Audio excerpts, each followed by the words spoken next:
Well, if you consider over the past 30 years that I grew up in Belfast, the number of shootings and bombings and number of people that were physically injured, the number of people that were psychologically traumatised, the impact that that has had upon families, it is a staggeringly large figure, but I don't think it's a surprising figure. Health is political. I mean, it's one of the biggest issues that we have to tackle, even in our latest budget.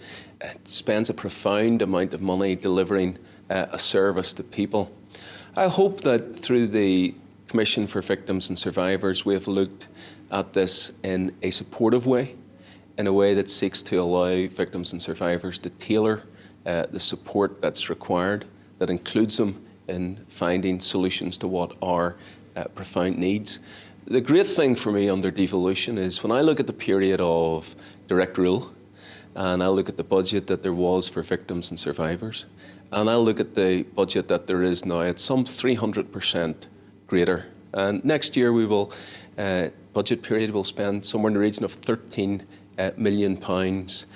We can never make right the levels of pain and trauma that there has been in the past.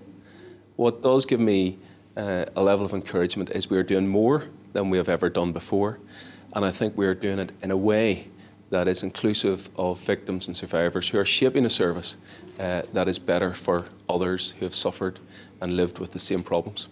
The situation that we find ourselves in is one of the most difficult budget periods that I've ever gone through in 4 years of sitting on the executive.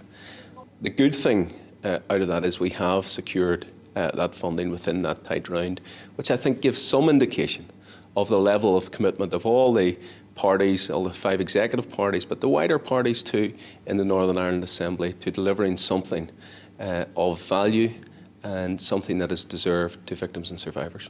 Well, first of all, is quantifying the nature of the problem. That's where academia has come in, and we will study each of those recommendations, ranging through from the academic recommendations, as were, right through to the recommendations on levels of childcare, practical issues.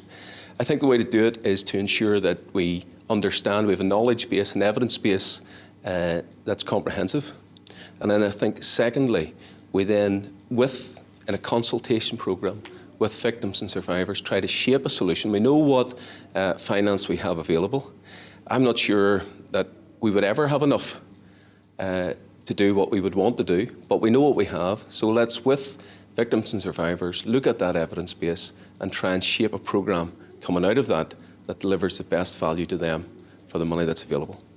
I led the team of researchers who prepared this report for the Commission, and I gathered together a group of people who would be able to write different sections of the report and conduct the research and the analysis necessary.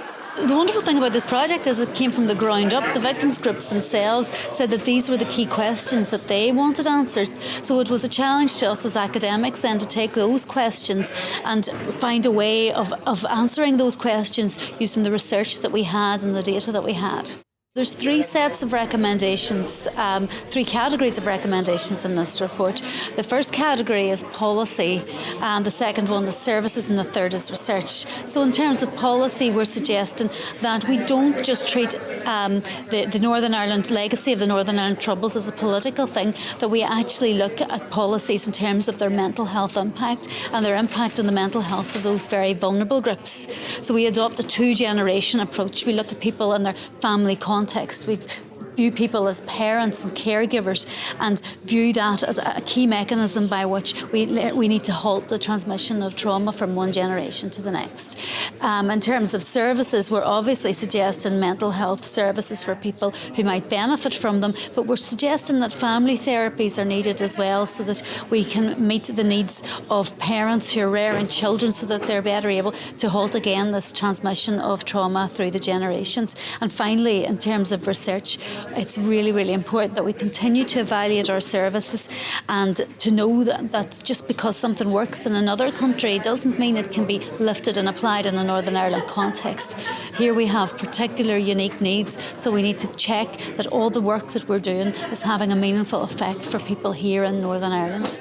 We've been quite specific about the recommendations. There are many recommendations and they're very challenging, but I think once you break them down, we could identify different departments and different groups who might be in a position to take each of our recommendations forward. The recommendations themselves fit very well with the Protect Life suicide prevention strategy. They fit very well with the mental health services strategy, and they fit well with what we as a society in Northern Ireland want for the future. So I think there is a willingness to look at our recommendations and to see how they might be implemented. I'm really pleased with today's conference. I think there was lots of engagement from the people who attended. People found it interesting. I think people learned a little bit about the mechanisms of transmission, how mental health and trauma plays itself out in different generations, and I hope it was helpful. It was also very moving for me as a delegate to hear victims talk about their experiences. All too often in academia we look at facts and figures, but we're far removed from those personal stories. So for me that was a really, really important part of today's event.